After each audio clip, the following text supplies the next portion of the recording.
I hadn't actually read about this or heard about this in any other reviews I've watched before preparing for this video, but it becomes immediately obvious once you start driving the car.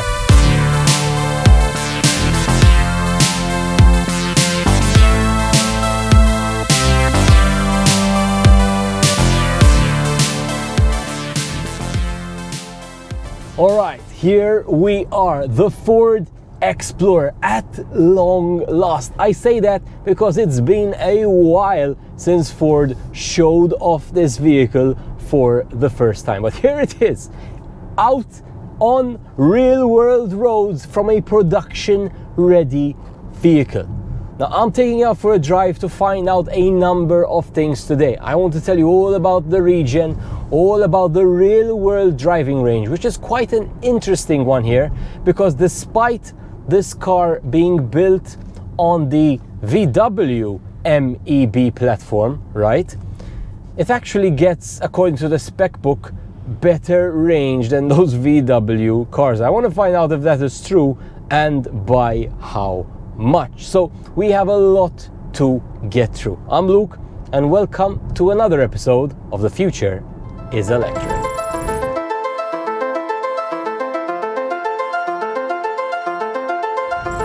So what do we have here? We have an SUV, which is actually slightly smaller in length than the VW ID4, despite sharing the same platform with the vehicle.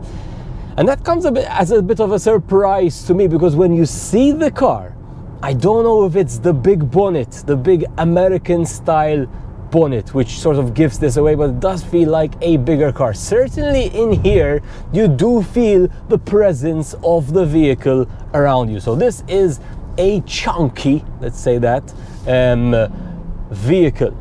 Now, SUV, and of course, we've spoken all about the tech, but just as a quick recap, 3 battery size options to choose from: a 52 kilowatt, a 77 kilowatt, or a 79 kilowatt.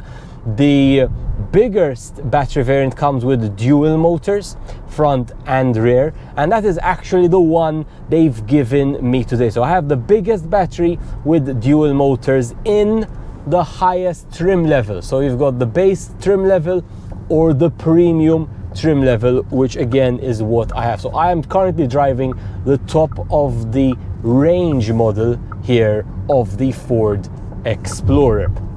Now, what do you get with that premium level trim? So a number of improvements from the base level. So LED matrix LED headlights, which are very sexy indeed. You get an upgraded sound system, this beautiful soundbar from B&O. Can't miss it, the glass roof above me, of course, mainly enjoyed by the backseat passengers and not so much the driver, but it is a beautiful feature nonetheless. Ambient lighting is also something you get in the premium version. Not something I'm enjoying today as we're driving out during daytime, but certainly in the dark and at night it does create a very nice ambience to the car. I have seen some cars on the channel which still have the ambient lighting on during the day, and it still creates a very nice effect. We don't have it on in this case. So these are all different, some of the different features you get in the premium version. One inverted commas negative thing about the premium is that you actually get bigger rims, which does mean different tires from the base version, which actually means you lose a bit of range. So this top of the range version gets around 5% less range than the sort of one down. In practice, does that make a difference? Probably not. Overall, I do like the design a lot. One nice feature I like about the design is at the back they sort of have these decals on what looks to be sort of the C-pillar, but it's actually, and you don't realize at first, it's a completely glass section, which makes the visibility of this car a lot better than it would have been had they kept the same design without the glass there, essentially. So that's a very nice touch, which I liked. Now, in terms of the driving experience, I mean, honestly, it feels very much the same to the other cars on this platform. From the ride quality, suspension the same. Suspension is quite soft. It's comfortable. I wouldn't say it's very comfortable, but it is comfortable, right? It does sort of bounce around a bit though, quite a bit after you hit a bump, so it doesn't sort of deal with the bump and get on with it. It does like to take its mellow time to sort of relax and get on with the ride here. So that's that. Steering wheel light, again not super light but light, so making it for a comfortable driving experience nonetheless. I do like the position of the gear selector, which is behind the steering wheel. Again, like we saw in the other MEB cars, what's different here is that the design of the steering wheel actually allows you to visually see the drive mode selector, which was not the case with the other MEB cars. All right, let me tell you a bit about this interior over here. So, as we saw actually in the Mustang Mach-E, you do get this this is a very premium feel, to be fair. The material, not leather here, it's a man-made leather, but very nice touch, very nice feel. As you can see, high quality of the materials used. Overall, I'd say a very pleasing design. What takes your attention right away is the big 14-inch screen over here, which is in the portrait orientation. And one thing I want to say here is that the screen is adjustable up and down ever so slightly, and once you push it all the way up, it actually reveals a compartment underneath it, which actually, if you then lower the screen and turn off the car, locks. So you can put your valuables in there and they're sort of locked away behind the screen until the car is turned on. So that's very nice to see. Nearly all the controls though, for some people may not like this, are from the screen, which is of a good resolution, it reacts very well, so there's nothing bad about that. The graphics are a bit dated in my opinion, but once you get used to it, it is user friendly. So that's on the positive side. The AC controls are always fixed at the bottom of the screen, so that's quite handy, at least that they're always there and you don't have to fumble around the different menus to find them. Moving on down, there is this sliding capacitive something to essentially button to increase or decrease the volume. Not bad, but will take some time to get used to it. And then you've got your phone holder and your wireless phone charger right over here. You just slide in the phone and it charges as so. 2 cup holders, and then the biggest central storage compartment we've seen on the channel. They've really gone all Mary Poppins with this one because you can fit a lot of stuff in here. And not only that, this area is actually customizable. As you can see, I can pull out the cup holders and then put in this tray, for example, or if I don't want anything, I can just get rid of them or put them in the compartment down here. So it's nice that it's customizable in this sense as well. So that's very nice. Steering wheel, very good feel to it. Do have touch buttons though on the steering wheel. Something some people may not like are the window switches, which you only get 2. And then if you want to open and close the rear windows, you need to press the rear button and then open and close, essentially. So overall, I like this interior a lot. I wish the graphics on the screen were better. There's a second screen here, which I forgot to mention, which is your drive cluster. Again, intuitive, simple to understand, so I like that a lot. So I have to talk about the regen or regenerative braking. So what's that? That is the electric car's ability to recharge the battery as you are driving, or mainly when you're slowing down or going downhill. Now, besides this sort of theory and information part of it all, what's important here is that the regen, based on the manufacturer, actually has a different feeling to it, especially when it comes to the driving. So what do we have here? Some cars have paddle shifters to control the strength of that regen behind the steering wheel. We do not have that here. Some cars have what is known as the one pedal driving mode, where you can drive the car literally using the accelerator pedal only, because the car does come to a complete stop when you're not pressing the accelerator pedal. We do not have that here.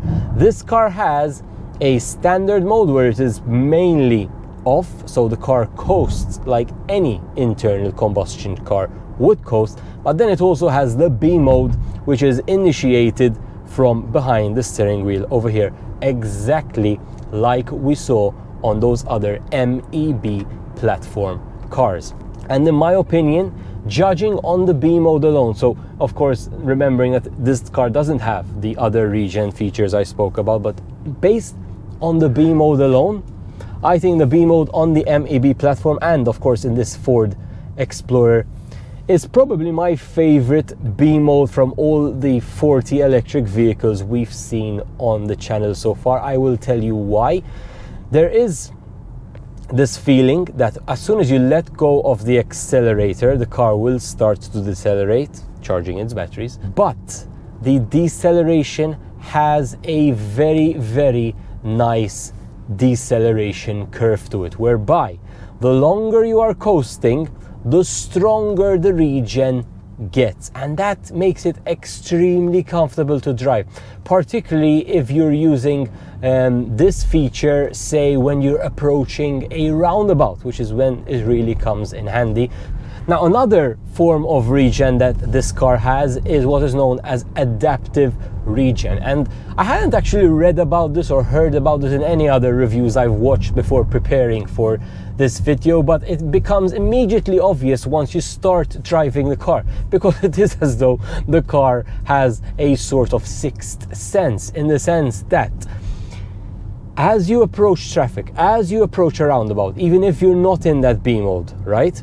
The car sort of understands the situation, because it's using the sensors and the cameras looking up front to essentially slow down the car using the regen braking. So it sort of preempts the inevitable, that yes, if there's traffic, you need to stop, okay? And it is extremely comfortable. The last time I felt it this comfortable was when I drove the BMWs. It's been a while since I've seen another car which has this this feature here, and I like it a lot. It will take some time to get used to, but then once you get used to it, I think you're gonna like it a lot. All right, so I want to talk about the different driving modes available here. So you toggle the driving modes from the center screen. You basically go to driving profile, and then you can choose between one of 4 options here. The driving mode basically alters primarily the power that the vehicle gives you. So we do get this level of flexibility. Now, of course, the more power means the less range, or the less power means more range. So by default, you want to leave it in the normal mode. So this is the nice balance between the two. If you want the most amount of range, you go to Eco mode, which also reduces a bit the thermal features of the car. In fact, you might have heard the air conditioning there sort of toning itself down. And then if you want the full performance of the vehicle, you go into sport mode. And let me tell you, with this large battery dual motor variant with motor in front, motor at the back, we're talking 0 to 100 in under 6 seconds, in 5.7 seconds from memory, I believe. So for a family SUV, that is frankly a bit too much. I think, actually, I was gonna say plenty, but I don't think you would ever need this sort of horsepower in a car designed to take people essentially to take your kids to school and to take your kids to footballing. I feel like this has maybe a bit too much horsepower, but let me tell you, it is here nonetheless. And if you want to press the accelerator pedal, she goes pretty fast. It does genuinely push you to the back of the seat. So yes, more horsepower than you will ever need in your family electric SUV. Now, another thing I want to mention here is more to do with the brand than this car per se. I think Ford's commitment to electrification is definitely up there with the best, and I say that based on how CEO Jim Farley sort of speaks about electrification. And I don't think all the brands have sort of committed to electrification in the same way, but you can tell that Ford fully grasps and understands that this is the future of mobility, essentially, and the way they are approaching it is definitely from that stance.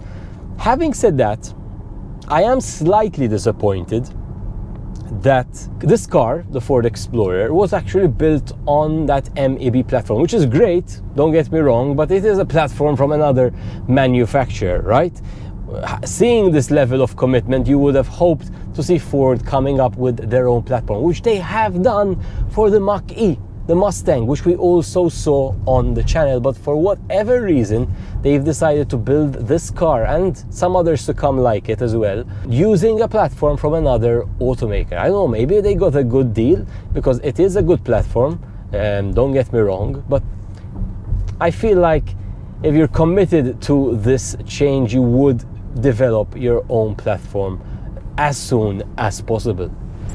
Alright, so I've completed a 42-kilometer trip, and the car is showing an efficiency of 14.1 kilowatt hours per 100 kilometers, which with the 79 kilowatt hour usable battery, that's the biggest battery available, would imply a real-world driving range today of 564 kilometers, which actually exceeds this car's WLTP rating. Was the dual motor premium, which is what I have, should get 532 kilometers. So we have exceeded WLTP in today's test drive, in not the greatest of conditions, because it's been extremely windy today. We've had rain.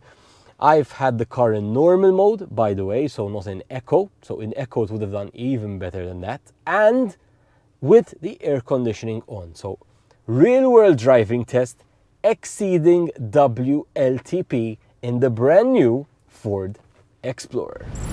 So it's 300 days of sunshine here in Malta, but today is not one of those days, because it's just started pouring here. Guys, I hope you enjoyed my review of the Ford Explorer. I certainly enjoyed my time with it. If you haven't seen it already, make sure you check out my tech-focused review being linked down below. If you're not, do subscribe to the channel. But as always, I hope I've convinced you that the future is electric.